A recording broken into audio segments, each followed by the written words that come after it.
I'm going to do a positive pressure test on a dry suit in order to find where there's a leak on it. I know this has a leaky leg on it, so I'm going to do a positive pressure test.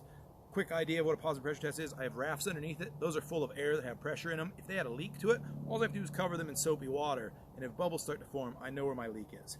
So, using my dry suit, I know which leg I'm looking for that's leaky. I get everything covered in some soapy water. You want to use mild soaps. You won't do any damage to your dry suit. I plug the gasket. You can just physically hold it if you want to. I like to have it plugged. I'm using a peanut butter jar there. It'll shoot out if I over pressurize it, so that worked pretty well. Take a pump.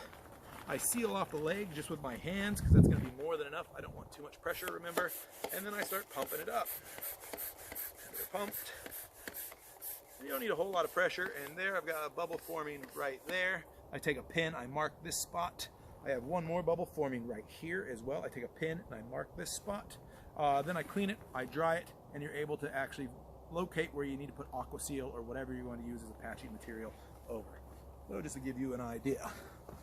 There's my bubble coming out right there. I can circle that spot with a pin. Once I do that, I dry or cleaner. Aqua Seal will make it so that I can find that spot again, or so I can seal that spot, and then make this a functional dry suit again. I hope that helps. Like and subscribe if you want to follow more.